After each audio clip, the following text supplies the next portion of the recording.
ഈ വീട്ടിലെ ഡാലി എന്ന് പറയുന്ന പെങ്കൊച്ച് നിലയും വിളിച്ച് ഓടി നമ്മളെ വീട്ടിൽ വന്ന് അങ്ങനെ ഞാനും എൻ്റെ സ്ത്രീയും ഭാര്യയും കൂടെ വരുമ്പോൾ ഈ ബോട്ടിൽ നിന്ന് കത്തിയാണ് 2 ബോട്ടാണ് ആദ്യം കത്തുന്നത്.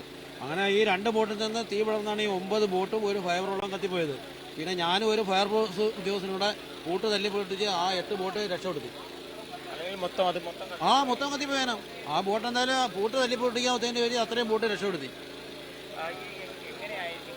ഇത് ഗ്യാസിൻ്റെ പ്രശ്നമായിരിക്കും. കാര്യം ഇവർ പാചകം ചെയ്യുന്ന ഗ്യാസ് അല്ലേ, ഈ ഗ്യാസും ഡീസലും ഫൈബറും ഇത് 3 ഡേഞ്ചറാണ്.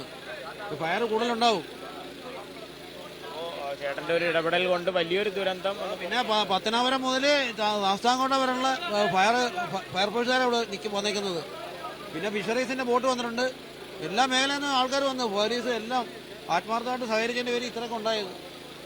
ഈ 2 ബോട്ട് കത്തിയാൽ ഇപ്പോൾ പടിഞ്ഞാറോട്ട് ഒഴുകി പോയി, ഒഴുകി പോവുകയും ചെയ്തു. ഇവിടെ 2 ബോട്ട് ഒഴുകി പടിഞ്ഞാറോട്ട് ഈ നാളം പോലെ കത്തിക്കൊണ്ടിരിക്കുക 2 ബോട്ട്. ഇന്നിപ്പോ എനിക്ക് തോന്നുന്നു സാധാരണഗതിയിൽ ഒരു പക്ഷേ തിരുവനന്തപുരത്തെ ബോട്ടാണ്. നമ്മളെ ഈ പ്രദേശത്തുള്ളവരുടെ ബോട്ടല്ല ഇത്, എല്ലാം തിരുവനന്തപുരം മേലുള്ള ബോട്ടാണ്. അതന്നെ തിരുവനന്തപുരം. എത്ര മണിക്കായത്?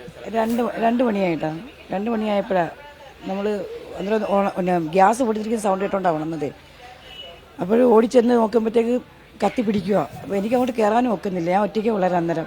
പിന്നെ അപ്പോഴത്തേക്ക് ഫയർഫോഴ്സിനെ വിളിച്ച് ആളുകളെ വിളിച്ച്, പക്ഷേ വന്നപ്പോഴത്തേക്ക് ഫയർഫോഴ്സുകാർക്ക് വരാനായിട്ട് വലിയ വണ്ടി കയറി വന്നിട്ട് വരാൻ സ്ഥലം പറ്റിയില്ല, അവർക്ക് വഴി പറ്റുന്നില്ല. പിന്നെ കൊച്ചു വണ്ടികളെല്ലാം വന്ന്, പക്ഷേ ഈ ഗ്യാസ് എല്ലാം പൊട്ടിത്തെറിക്കുന്നതിൻ്റെ വഴി അവർക്ക് അടുക്കാൻ ഒക്കുന്നില്ല. അങ്ങനെ പിന്നെ മൊത്തം ഇത്രയും ബോട്ട് കത്തി അവർക്കെല്ലാം നഷ്ടം ഉണ്ട്, ഒരുപാട് നഷ്ടം. ഇച്ചിരി ഉമ്മണി നഷ്ടമൊന്നും അല്ലാത്തവർക്ക്. കാരണം ഒരു ബോട്ടിൽ തന്നെ 10-12 ആളുകൾ പോകുന്നവരുണ്ട്. ഇപ്പം ഒരു ബോട്ടിന് തന്നെ 10-70-80 ലക്ഷം രൂപയുടെ കടം, പിന്നെ അത്രയും ജനങ്ങളുടെ ഇത് എല്ലാം കൂടെ ആകുമ്പോൾ അവരുടെ വീടെല്ലാം പട്ടിണിയായി സത്യം പറഞ്ഞ. അപ്പോഴത്തേക്ക് ഈ സൈഡിലെല്ലാം നമ്മൾ വേറെ ഒരു ചേട്ടനും ഒരു ചെറുക്കനും കൂടെ വന്നാണ്ട അഴിച്ചു വിട്ട്, എന്നിട്ട് പൊട്ടിത്തെറിച്ച ഗ്യാസിൻ്റെ ഒരു കഷ്ണം വന്ന് ഇപ്പുറം വീണ് അത് കത്തി വന്നപ്പോഴത്തേക്ക് വെള്ളം ഒഴിച്ച് അത് അടച്ച് ഒരു സൈഡിലോട്ടങ്ങ് മാറ്റി കംപ്ലീറ്റ്. അതുകൊണ്ട് 8 ബോട്ട് രക്ഷിക്കാൻ പറ്റി. അല്ലെങ്കിൽ മറ്റേതെല്ലാം പോയാനാ കഷ്ടം. ദൈവമേ, ഞാൻ ഓട്ടി കയറിയതാ. പക്ഷേ